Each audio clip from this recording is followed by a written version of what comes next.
शाहिद अफरीदी ने कराची छोड़ दिया और अब वो कहां पर मुंतकिल हो रहे हैं, उनकी ये मुंतकिली का फैसला क्यों किया गया, तो इस हवाला से जैसे ही खबर आई तो बहुत सारे जो सोशल मीडिया सार्फिन हैं उन्होंने सोशल मीडिया के ऊपर सवालात उठाने शुरू कर दिए कि क्या शाहिद अफरीदी सियासत में हिस्सा लेने जा रहे हैं या फिर शाहिद अफरीदी को कोई अहम ओहदा मिलने जा रहा है या फिर उनका ये फैसला निजी नोयत का है। तो इस हवाला से मैं आपको आगाह करूंगा आज की इस व्लॉग में। इसके अलावा इकरारुल हसन की जो एक पॉलिटिकल पार्टी है, उस पार्टी का जो परचम है और जो नाम है वो इस वक्त पूरे सोशल मीडिया के ऊपर तंज़ो मज़ाक का बाइस बना हुआ है। जो सार्फिन है उन्होंने कौन कौन सा तबसरा किया ये भी मैं आपको बताऊंगा आज की इस व्लॉग में। इसके अलावा बहावलपुर से एक इंतहाई अफसोसनाक खबर मेरे पास है, तो उससे भी आपको आगाह करूंगा।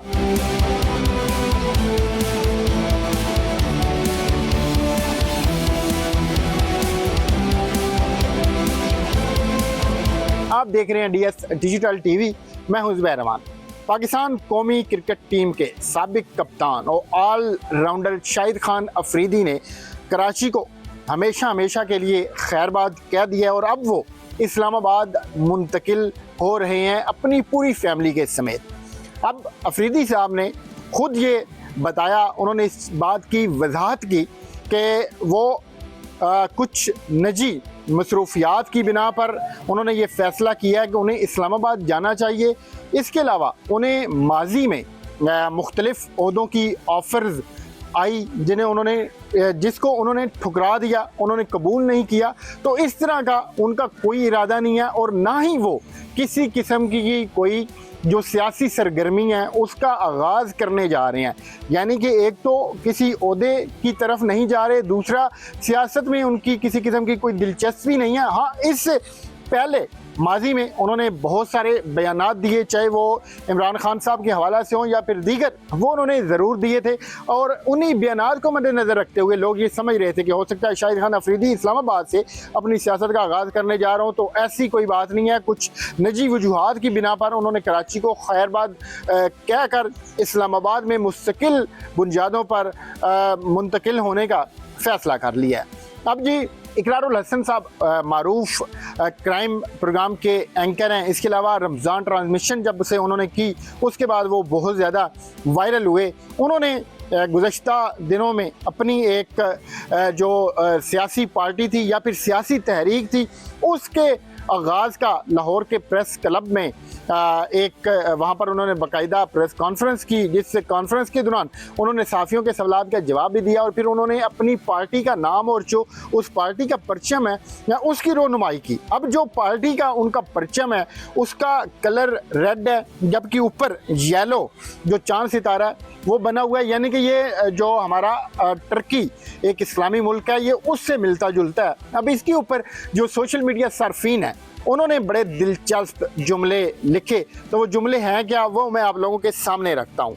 अच्छा जी, कुछ ने पार्टी परचम के डिज़ाइन को मुख्तलिफ ममालिक और सियासी जमातों के झंडों का इम्तजाज करार दिया, जबकि बाज़ ने जमात के नाम को भी तनकीद का निशाना बनाया।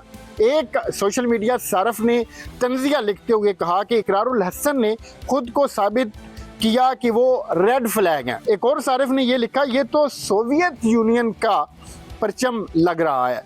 एक और मदा ने सख्त जुमला कसते हुए लिखा ये सब एक मजाक लगता है, आखिर कौन इनके साथ होगा। यानी कि इकरारुल हसन ने ये जो पार्टी बनाई है उसका साथ कौन देगा या फिर वो कैसे इस पार्टी को चला पाएगा। एक और सारिफ ने लिखा अवाम राज इस मुल्क में कभी नहीं आने वाला। एक और सारिफ ने जमात के नाम को भारतीय सियासी जमात से मुशाबा करार दिया, जबकि किसी ने परचम को सुर्ख डिज़ाइन वाला तुर्क परचम करार दे दिया।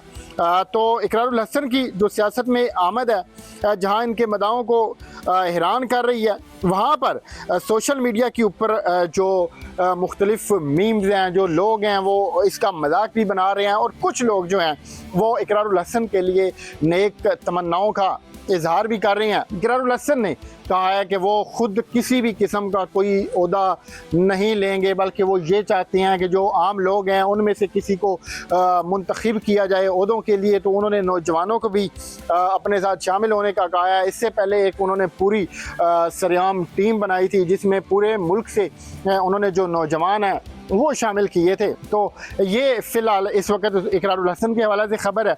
अब जो अफसोसनाक ख़बर है वो बहावलपुर से है। एक नौजवान लड़की की कब्र और उसकी जो डेड बॉडी थी उसकी बेहुरमती की गई।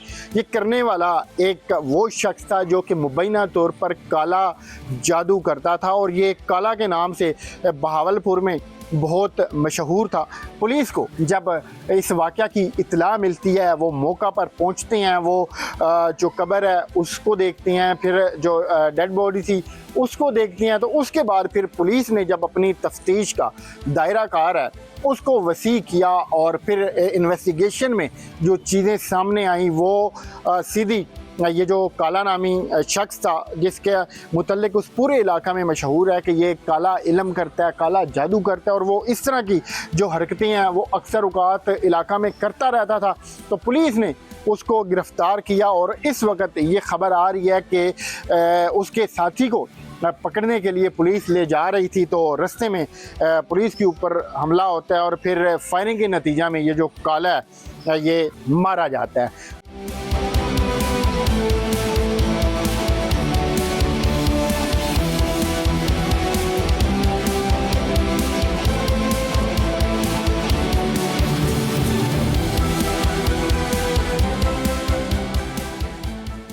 एक और ख़बर है क्रिकेट के मैदान से ही। साबिक जो कौमी क्रिकेट टीम के कप्तान हैं शुएब मलिक साहब और उनकी जो अदाकारा अहलिया है सना जावेद साहिबा, इन दोनों की शादी को 2 साल मुकम्मल हो चुकी हैं और वो अपनी एनिवर्सरी मना रहे हैं। इस मौका के ऊपर शुएब मलिक ने जो अपनी अहलिया की हमरा है वो तस्वीर सोशल मीडिया के ऊपर शेयर की और उन्होंने कहा है कि ये साथ इंतहाई खूबसूरत है जो कि हमेशा रहेगा। 2024 में इन दोनों ने शादी की थी। इससे पहले शुएब मलिक साहब की जो शादी है वो भारतीय टेनिस स्टार सानिया मिर्ज़ा उनके साथ हुई थी जिसको उन्होंने डिवोर्स दी थी और उसके बाद उन्होंने सना जावेद जो कि अदाकारा हैं इनके साथ भी पसंद की शादी की और अब इनकी शादी को 2 साल मुकम्मल हो गए हैं। ऐसे में पूरे सोशल मीडिया के ऊपर जो शुएब मलिक के चाहने वाले हैं उनकी जानिब से या इनके लिए नेक ख्वाहिशात का इजहार किया जा रहा है। तो ये था आज का व्लॉग। मिलते हैं किसी अगली वीडियो में। अल्लाह।